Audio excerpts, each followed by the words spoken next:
So without further ado, I am now going to pass you over to Heather. Thank you. And if we could welcome Heather. Thank you. I think you're more keen to welcome the 4 little ones than you are me, but I'm Heather and I run Heather's Hedgehog Hostel in Chatteris. And I thought we'd start by learning a little bit about hedgehog anatomy, because there's a lot of things that people don't realise that make my job a little bit easier. I picked this up the other day because it illustrates it really well. Hedgehogs have 5,000 prickles, even the tiny little ones. When they're born, they have none. And you see every woman then relax. They have none when they're born. And within an hour, their first white prickles arrive. Within 2 days, their first layer of brown ones arrive. And every couple of days after that, more brown ones arrive. And so on, until they have 5,000 of them, which they'll have by the time they're sort of 2 weeks old. They will replace every single one of those within a year.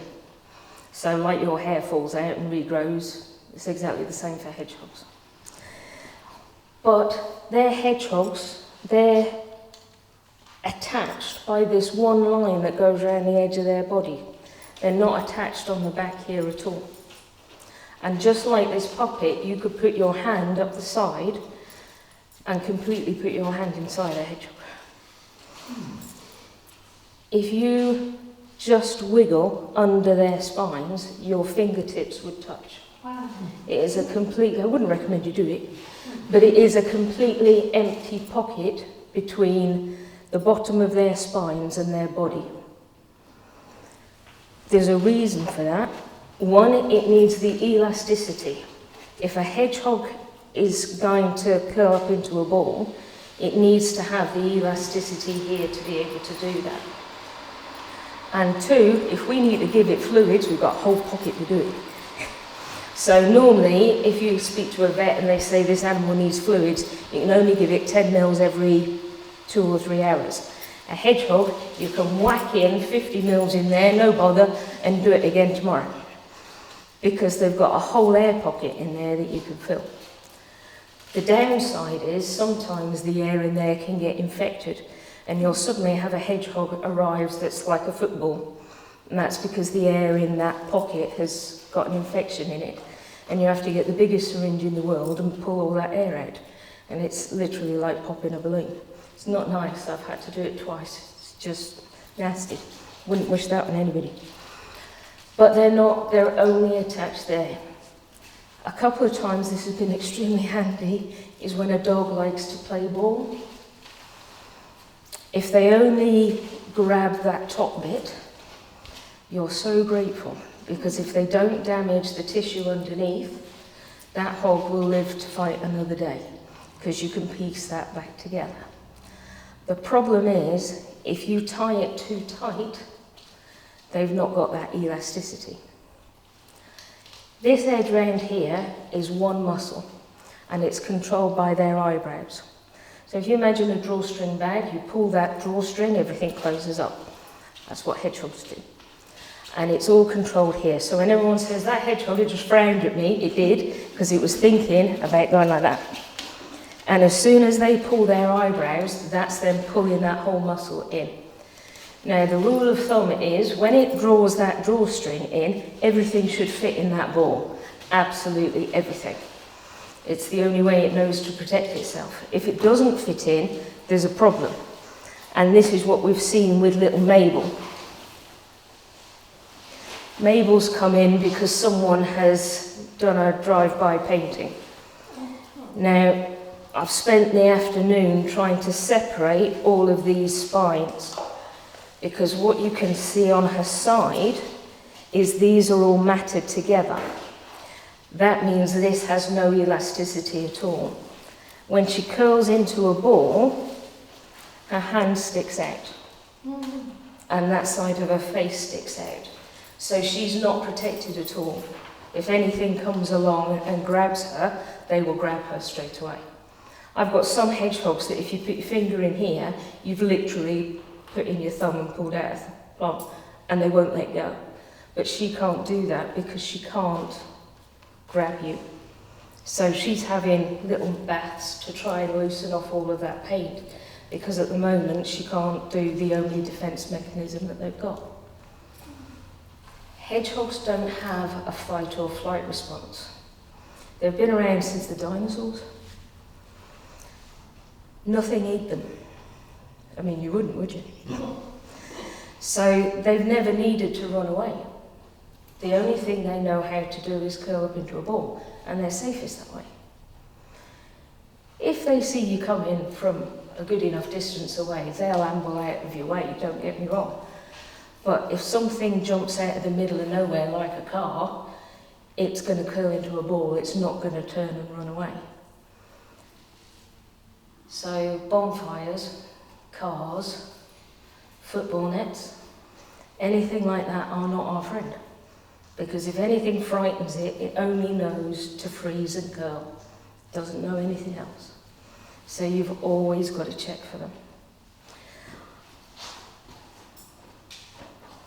Got a little X-ray of a curled up hedgehog.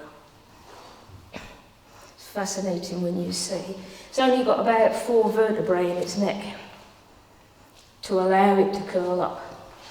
So when you're putting food out for it, make sure it's a shallow dish, because it can't bend its neck backwards. A lot of people are very helpful, but then they put out a really big cat dish or something equivalent, and they can't stretch, they can't reach it, especially if they've got radiated sides, and they can't stretch upwards, so they can't get there. It's also why they can't climb out of ponds. They can't do that. They're very, very good swimmers, but with the best whale in the world, you cannot swim forever. So if you fall in a pond and you're swimming round and round and round and round, eventually you're going to get tired. So you need ramps or steps or something to get out of a pond or to get out of a drain.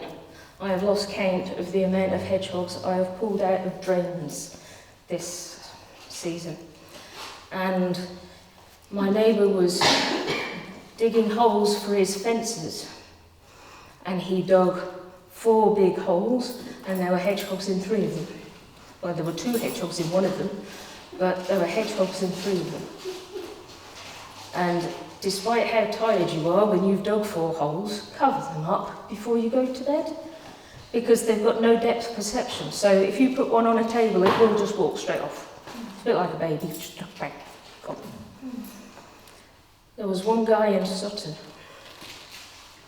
Now, bearing in mind, this is me, I have mobility issues, so I turn up in Sutton with a hedgehog carrier and a very large net, because he says it's down this manhole cover, and a walking stick, and I arrive on this building site, and there's a guy stood there who's about 6'8", big strapping lad in a pair of dungarees, red beard down to his navel, going, you know. All right, yeah, which hole? That hole there.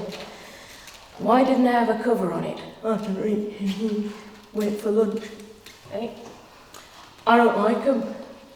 No. But you could probably reach down and pick that up. Don't like them. They scare me. Me, 5 foot nothing, is then lying on the ground trying to reach this. I can't reach it.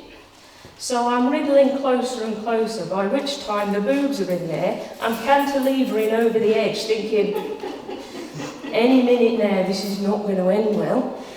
He's giving it, well, you never know what they're thinking. I'm giving it, you don't want to know what I'm thinking.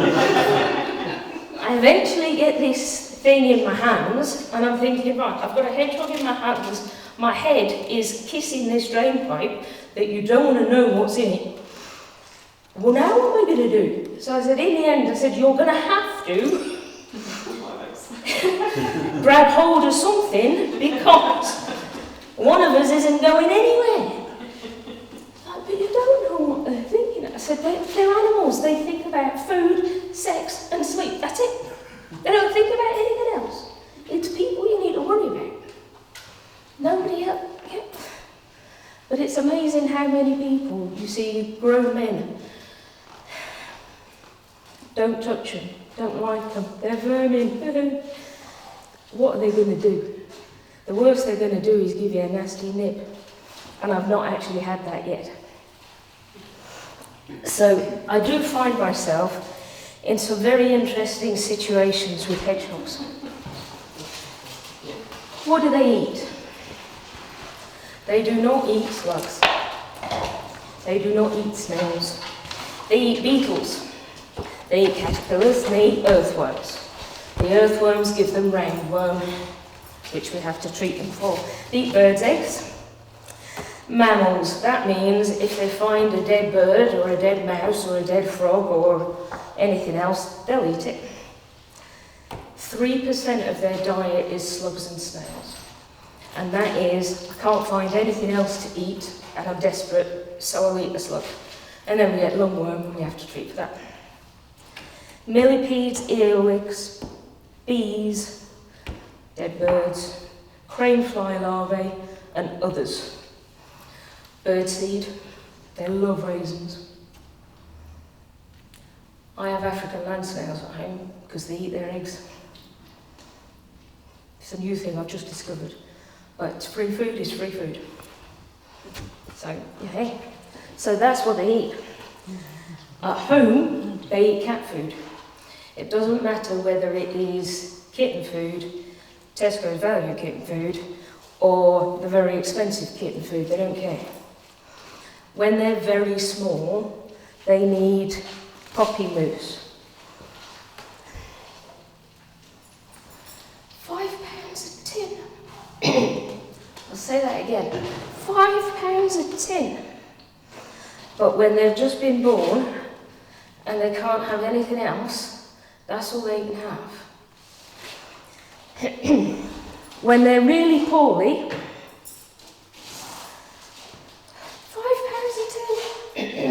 gastrointestinal dog food. But that can be syringe fed to any hog that won't eat anything. £5 a tin. The tiny little babies, poppy milk. But it's not just poppy milk, it's poppy milk with Infocol, remember that, ladies? From all the babies, yes. Yeah? All the stuff to get rid of any whiff of lactase or anything in it, plus a special vitamin that is just for hedgehogs. So by the time you've made all of that, and you can't get teats for hedgehogs, so any of the men go fishing, the little protector for the end of your fly fishing rod, that becomes a hedgehog teat. Works a charm. And they're as cheap as chips, because they sell them for the end of fishing rods to protect them. They will take 1 mil of fluid every 2 hours. Every 2 hours. And they come in a litter of about 6. And you can have several litters at the same time. That's a lot of work. And that's a lot of sterilising things as well. Now, I've got this lovely computer program that shows you when they all come in. That big line is June. That's when all the babies are born. But you can see where another glut was born and another glut. That's down to global warming that doesn't exist. So because of the hot weather, a lot of the mothers didn't give birth.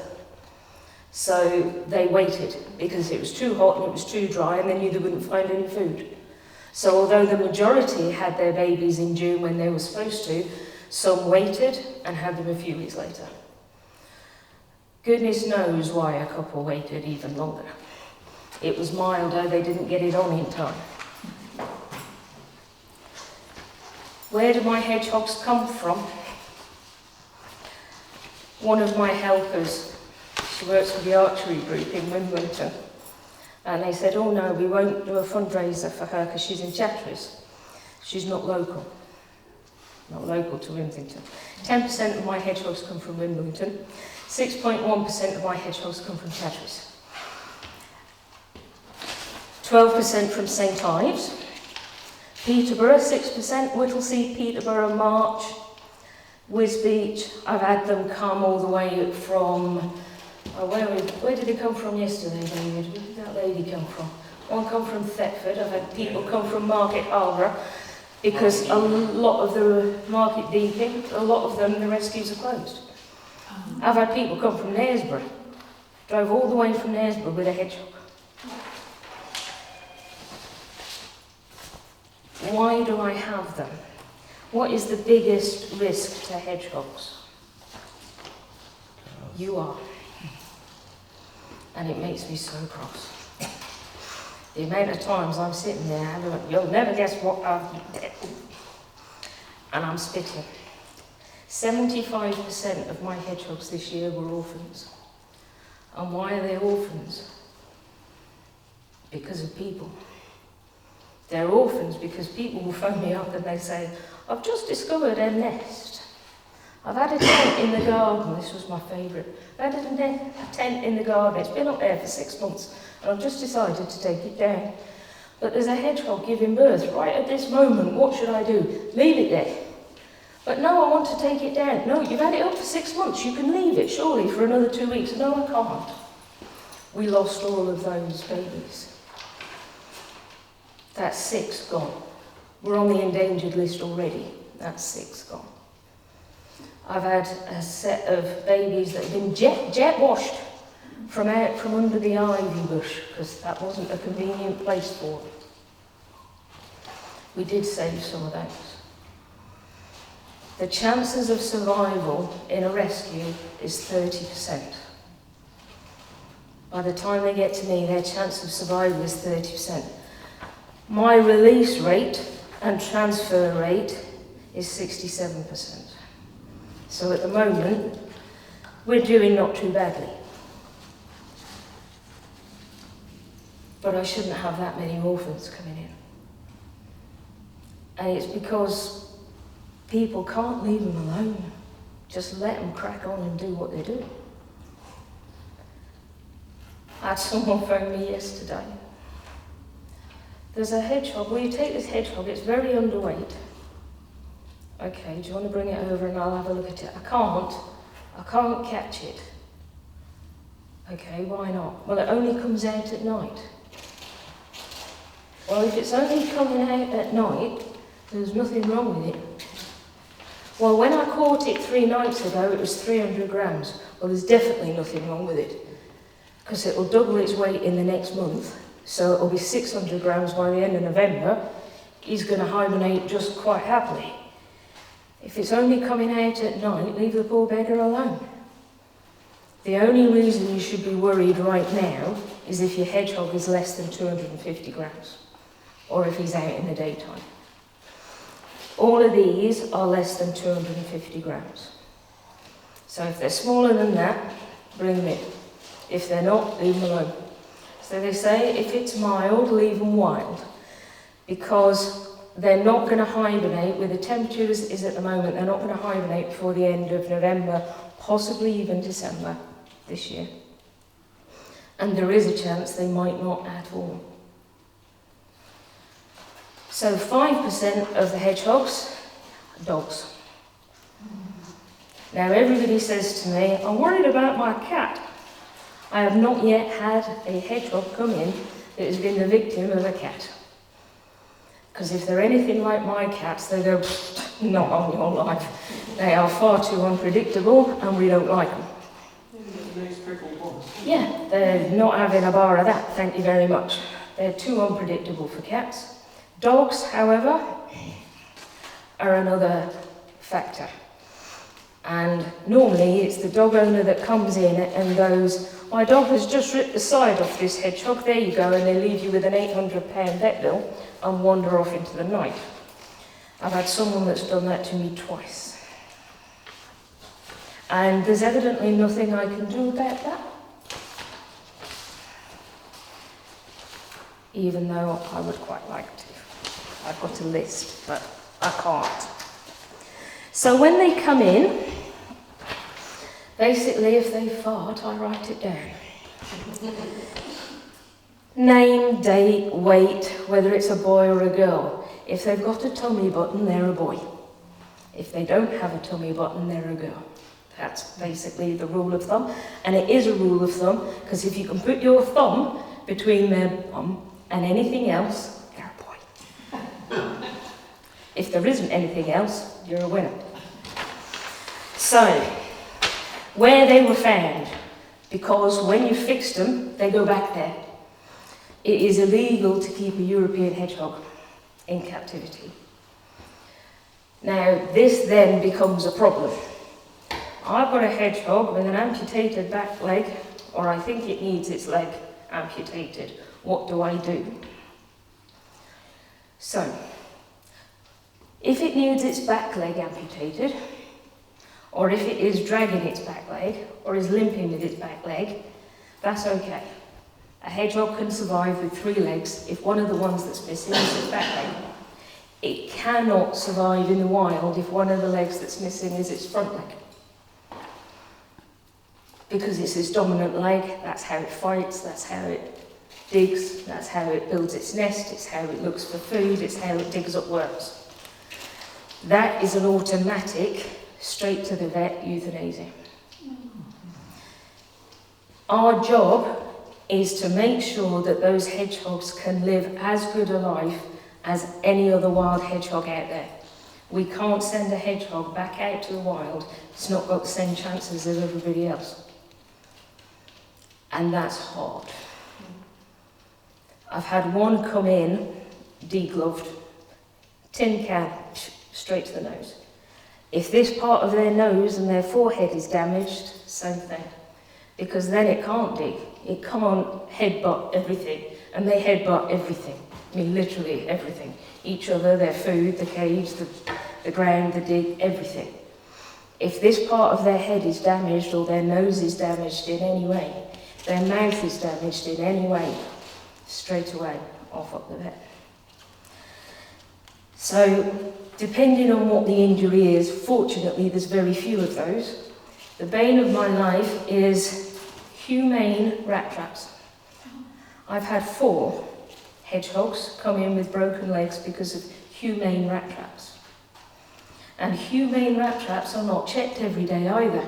So by the time they come in, they're infected, they're dehydrated, and they're starving, as well as the injury that they've sustained, because they're not as quick as rats. They are fast, but they're not that fast. I think they should all be banned. Whether or not they need fluids, we can give them IV fluids in that little pocket under the skin. Whether they need heat. My poor microwave has a heart attack, because these are cheaper than putting a heat mat on all the time. You whack it in the microwave, 5 minutes, it stays hot for 8 hours. But when you've got 8 cages, twice a day, attitude, that doesn't mean his kind of attitude, that means whether they're alert or depressed. Body condition, and then 3 times a day, their weight, their feeding comments, i.e. have they eaten anything, have they not eaten anything, poo.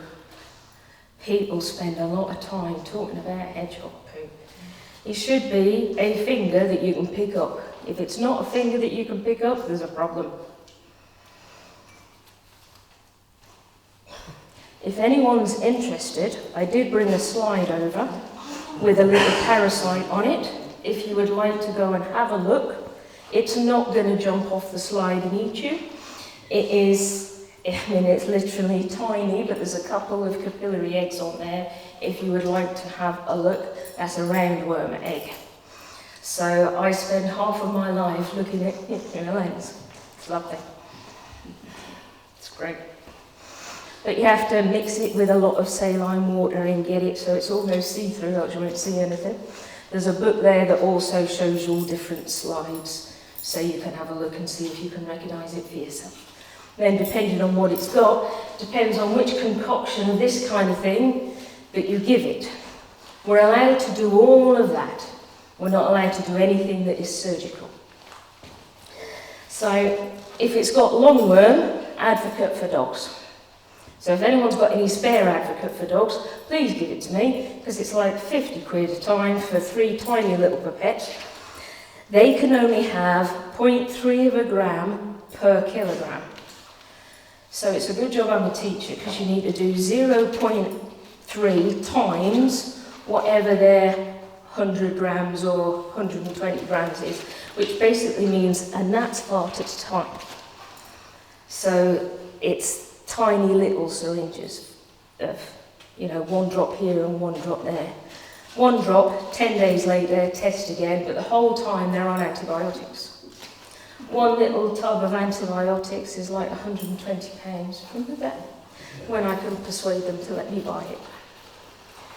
Because they don't like doing that, but they can't see every single hedgehog that comes in every single time. They get annoyed at that.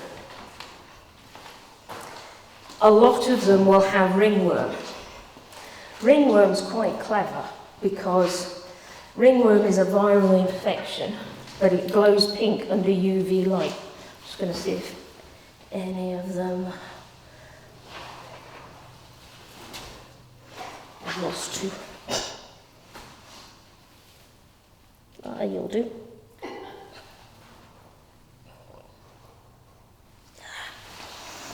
Right. Ringworm isn't actually a worm, it's a virus.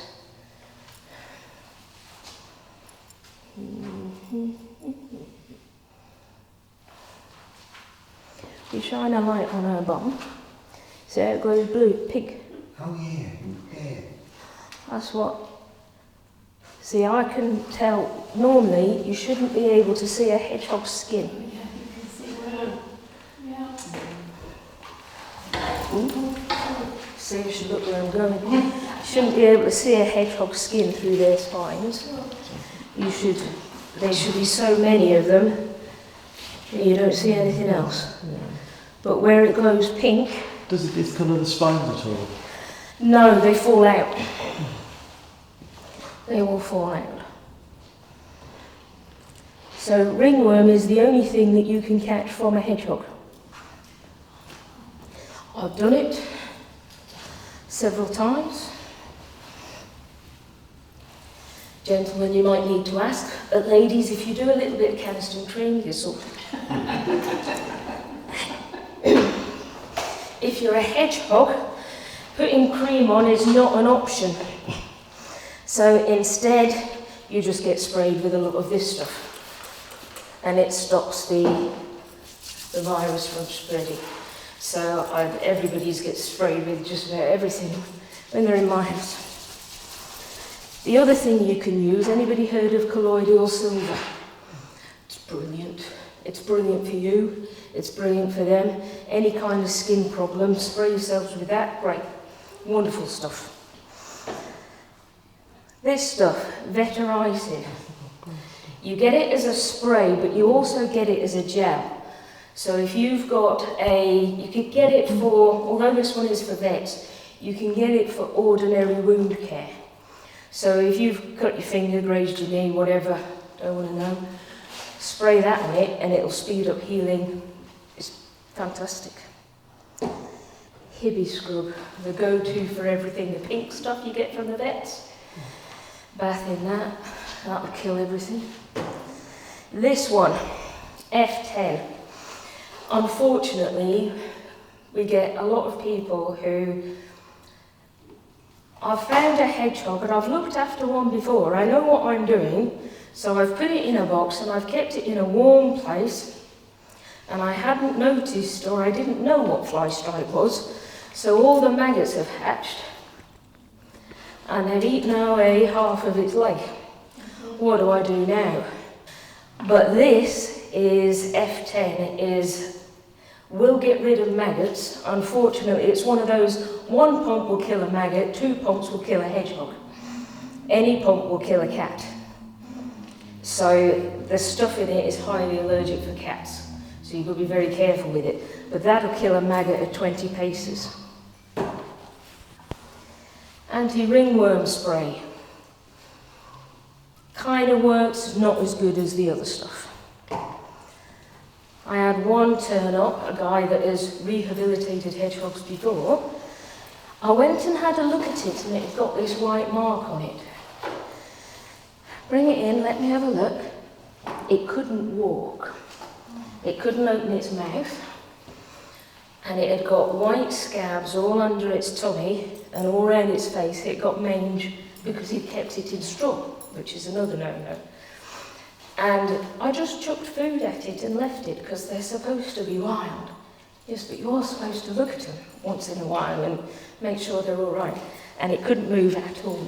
And it had daily baths in and basically a dog shampoo every day. Hedgehogs don't like them very much. My favourite, you turn them upside down and you spend a long time like this and like this, going, please open up. Because people go, is it a girl or a boy? And you go, I've got no idea.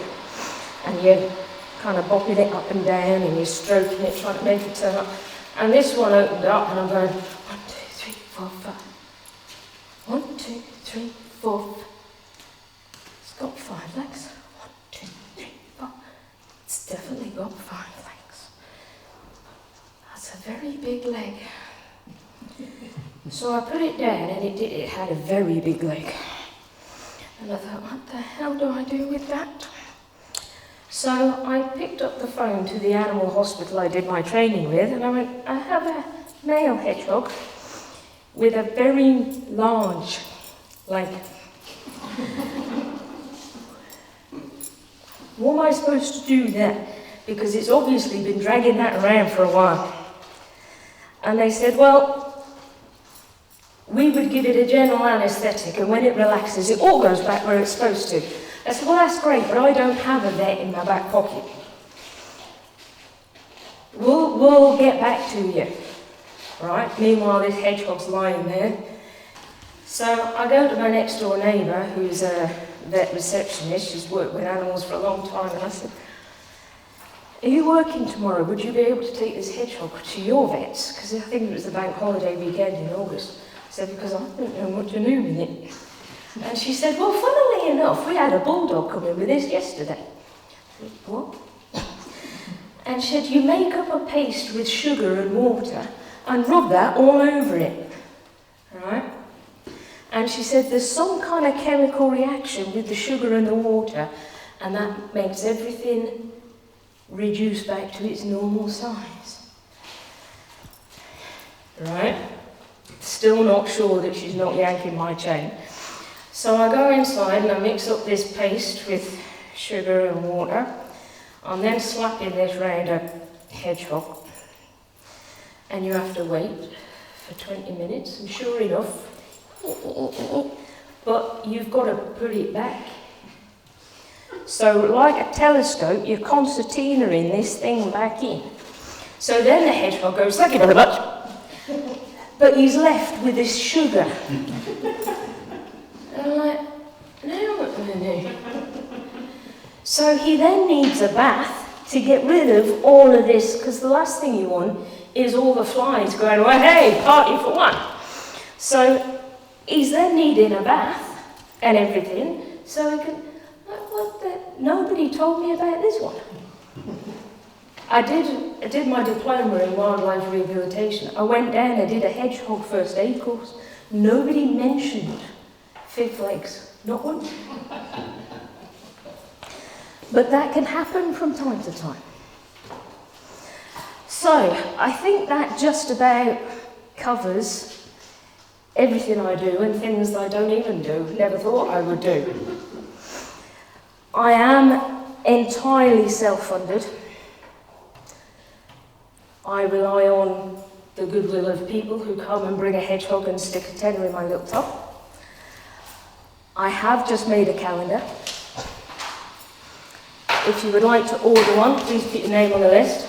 These are all hedgehogs that are either with me at the moment or have been with me and are back outside.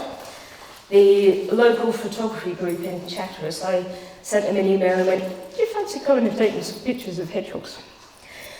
My garden, it was like something out of the Mad Hatter's Tea Party. There were photographers all over garden, hedgehogs going all over the shop, and nobody had a clue what was going on, least of all me. So there's some very cute hedgehogs, but they're all hedgehogs that have been here. Some are still here, some are not. The ones that are less than 150, 250 grams will be staying with me right through until spring. Because anything smaller than 500 grams cannot and will not hibernate. So they will stay with me and what we call overwinter, and they'll stay the whole time. Any questions? Could I ask about badgers and hedgehogs?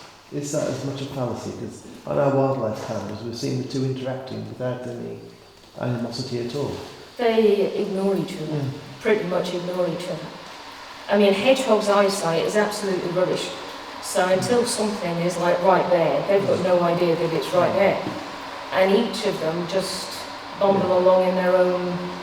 We've just seen look at each other. Yeah, I'm a hedgehog, I'm a badger, and off they go again. Yeah, they're after different foods, they're after different things.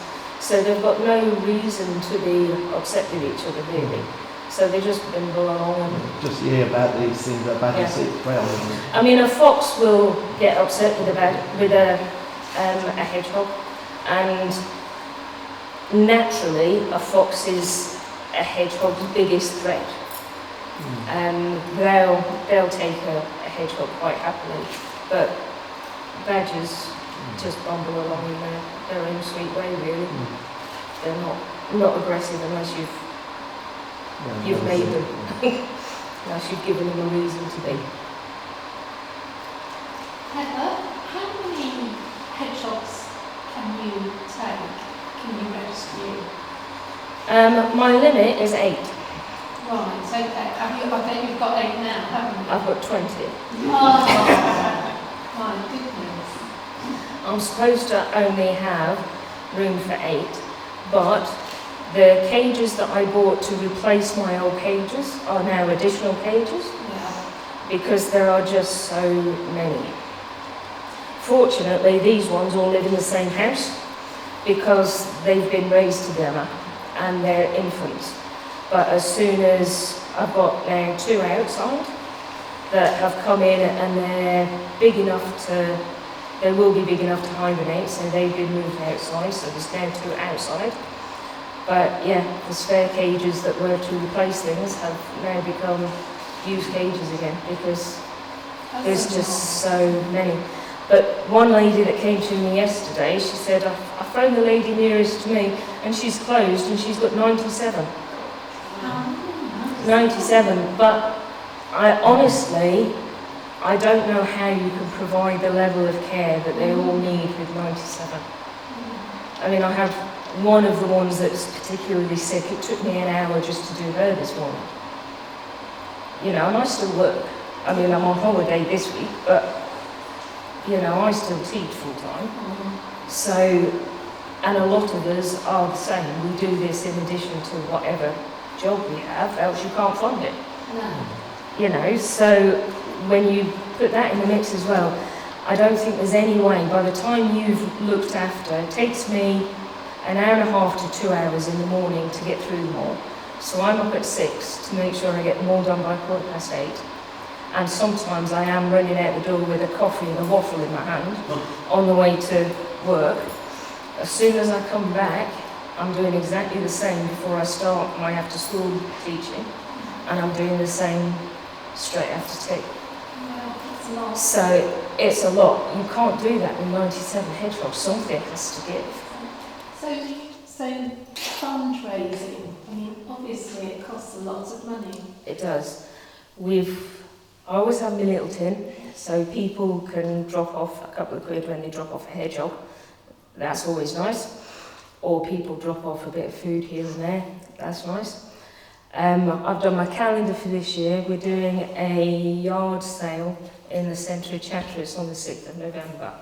So a friend of mine, she's just had to clear a house out, and we've all got loads of bits and bobs, so it's basically like a car boot, but in the where the garage is in the centre of Chatteris, we're doing it from there. So we're going to do that and hopefully see what we can raise, because what we desperately need is a proper incubator Yeah. for the babies. They're only about this size, but they're about 300 quid. And then all those vectors on top, that's Yeah, it's Lots. expensive. It is expensive. But I've had a couple of people offer me an egg incubator, and as I've tried to explain, there's the difference between eggs and hedgehogs is that hedgehogs require breathing, and egg incubators do not have ventilation because eggs don't need to breathe, but a hedgehog does. So even though they're small enough to fit in an egg incubator, they do have this secondary requirement of being able to breathe. So, yeah, I've got a couple of egg incubators at home if anybody wants one. But from a hedgehog's point of view, it's a bit counterproductive. Can the infrared heaters be used like for reptile? Yes. Vens? Yeah. Yeah, I've got a couple of them. How Yeah. long have you been rescuing hedgehogs for, and how did you start? I started about 8-9 years ago with African pygmies. I got involved with the National Exotic Rescue Centre because I read an article about African pygmy hedgehogs. Somebody bred an African Eastern and African North and made a pet out of them. And this particular type of hedgehog has never been a wild hedgehog, will never be a wild hedgehog, was only ever bred to be a pet. So the size of these ones here is the size of a fully grown African pygmy. And the craze for having a hedgehog as a pet took off. And people will charge about £250 from a breeder to get one of these hedgehogs. But like any other animal, people get them and then after 6 months decide they don't want them and they're turfing them out in the wild.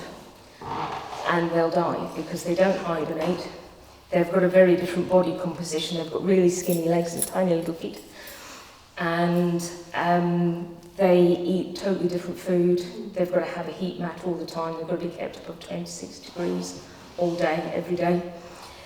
And people have nowhere to take them if they don't want them anymore. There's not a cat's protection league or a wood green or anything where you can take them. So I joined the Exotic Rescue Centre, and we're a network of people that will take your unwanted African pygmies and rehome them or put them wherever they're needed to be. A lot of the time we basically rehabilitate them first because people are people. And we've had some really horrendous cases taken in. And basically I adopted them one at a time. And that's how it started.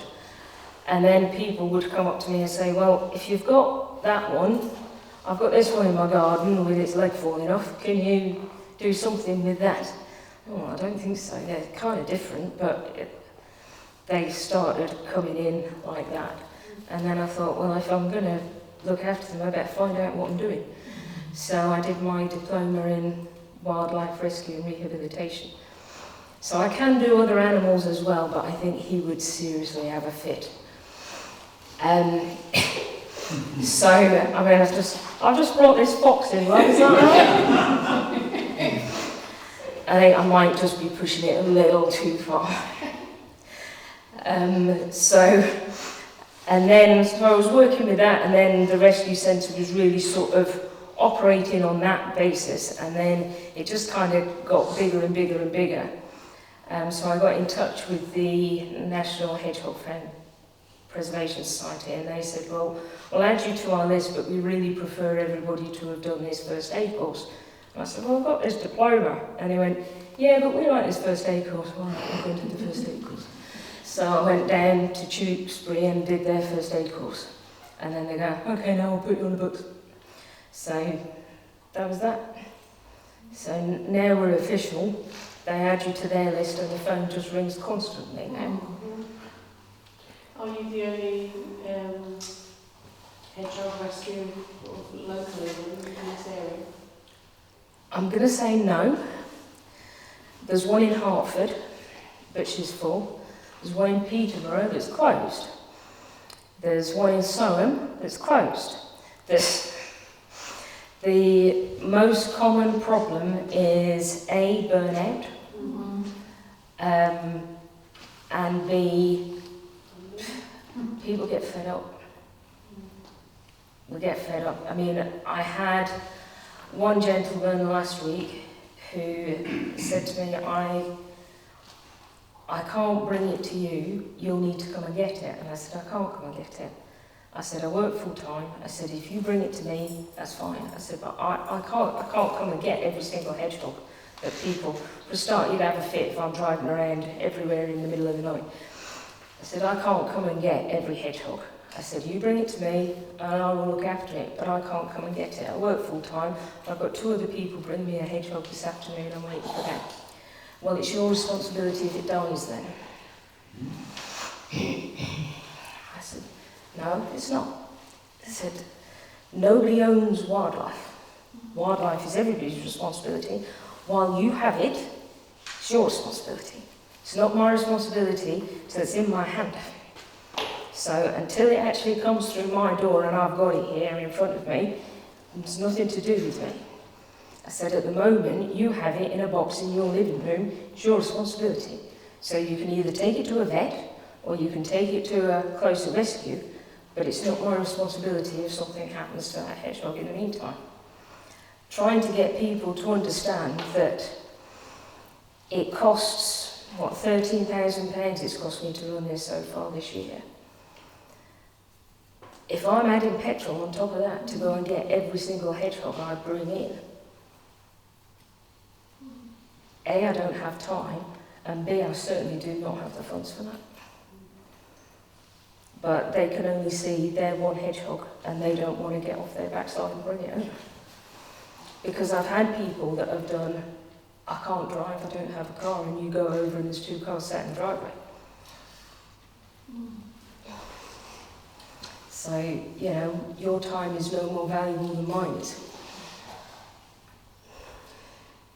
But when you've got a baby hog and you're having to look after them every 2 hours, how do you manage that around work? They come to work and they sit in the car. Do they? And every 2 hours, I go out and I feed them. Wow. They have their little heat pads.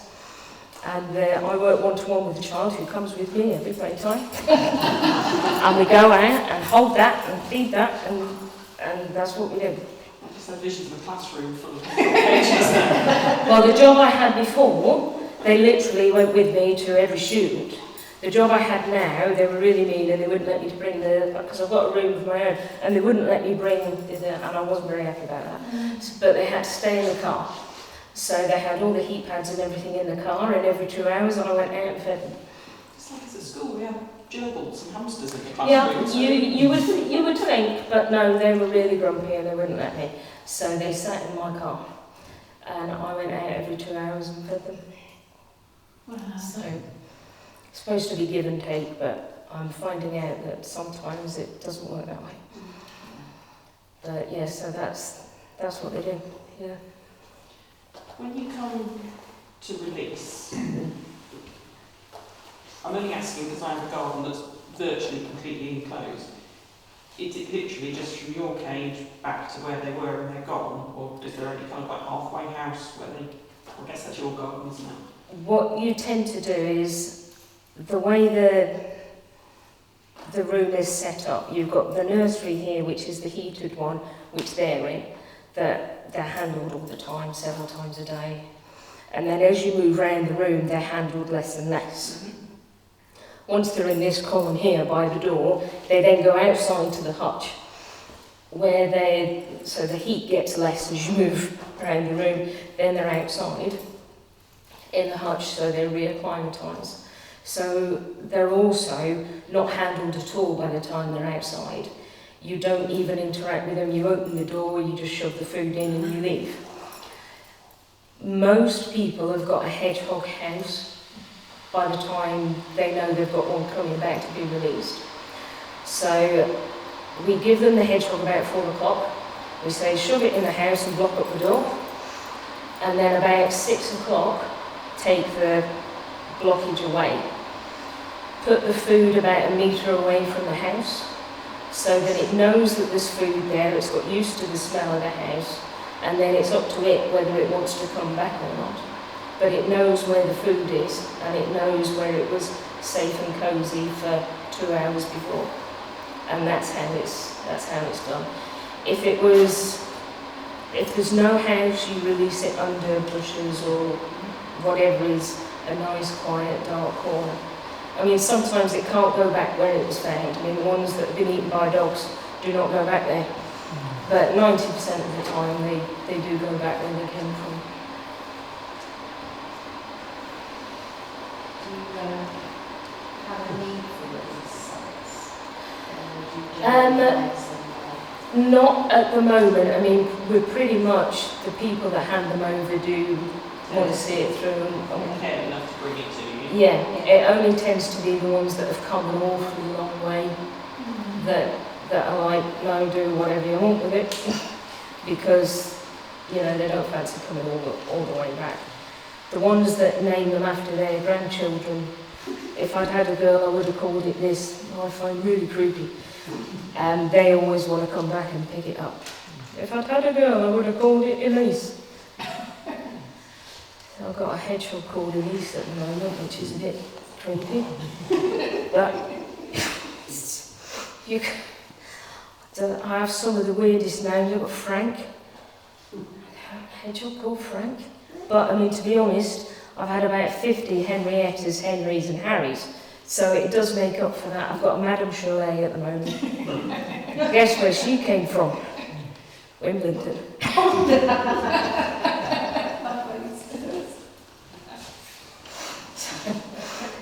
You do get some... well, yeah, anything that's a bit different, yeah.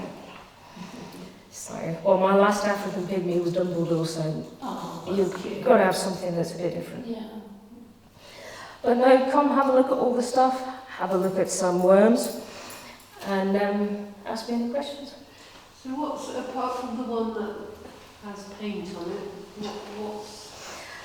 Two of them, Becky and Fudge, are just far too small. They've come in and they've had roundworm, so they need to be treated for roundworm and they need to get some weight on. And then Trixie has lungworm, but she's getting better. And then obviously we've got Mabel with a paint job. So they all need to be fed up though. None of them are going to hibernate this year. So do you think that paint was deliberate? Well, if she just brushed up against it, she'd only have it here. But she's not. She's got it on her back and by her ear. So, yeah, I think someone's had a paint thing. Yeah. Yeah. We do get some odd things. I mean, I had one caught up in a football net. So last week, the week before, because people put the football nets out, but they leave them so they're trailing on the ground. And of course, they just come straight in and just get their heads caught in them straight away. So they need to be either cut to the right size or lifted up overnight so that they don't get caught and tangled in them, because then they start to fight and it just gets tighter and tighter and tighter. And as soon as we cut the last bit, he literally went like that. And he'd got a cut all the way around his neck. He's back out now, he's quite happy. But yeah, when you first get him and he's all tangled up, it's not nice to see. But yeah, it's like I say, the 90% of the injuries are because of us. It's amazing because they're endangered, that you can't get any funding, grants or help or anything. It annoys me that they're endangered, but people are still allowed to get away with. There's one lady in particular, they've got a communal garden, so they're it's fenced off the first third, but then the back strip is open. She lets her dog out every night. For 3 nights in a row, I had a hedgehog from her neighbour, because that dog comes down, knows there's hedgehogs in her garden, 3 nights in a row. I mean, I thought David was going to have to take her to hospital. She was practically hysterical the first night. one after another, and she's quite proud of the fact that her dog's had so many hedgehogs before, and there's nothing you can do about it. And I'm like, if that was a tiger or any other kind of endangered species, you'd be up in the dock before you could say Jack Robinson. But because it's a hedgehog, it's fine. You know, it's ridiculous. I was really hoping one of the hedgehogs had ringworm, so I was really hoping the dog got it. I think that's the only comfort I can get, is that the dog gets ringworm. Because it deserved to it. helping hedgehogs in the day-to-day sort of thing, in your garden, hedgehog houses or things like Hedgehog that. houses, some rough ground that you don't clear up. You know, leave some twigs and some leaves and bits and pieces out for them. Put out some cat food for them. And barley straw, would that be okay? Is that, yeah. Yeah. Heather, do you have any recommendations for types of hedgehog house? Because I keep saying, No. seeing, don't buy this hedgehog house. And No. They say don't buy the wicker igloo ones, because the wicker will eventually rot, and then you're left with that metal, and they'll get caught in that. all right. That's why they say don't buy them. I say it's up to you, because if you go out in your garden and you notice that all your wicker's gone, you'll go, oh, look at that, and throw it away. Yeah. I would have thought. My hedgehog house is the largest plant pot you can get, upside down with a hole cut in it, and another plant pot with the bottom out of it glued onto the side. So you've got that with a little tunnel. Yeah. They don't care. They don't look for curb appeal. They will go and nestle in anything. Yeah. I don't see the point in you spending £60–70 on a proper hedgehog house that it's going to go, no, I don't fancy that this year. That's what happened in our garden. Which it will often do. You know, especially if you've just gone, I'll take this one to the rescue, and I've gone, that's brilliant, do you want it back? Oh yeah, I'll go and buy a 80 quid hedgehog house, and it's goes, cheers, and off it goes. You know, it's a bit pointless.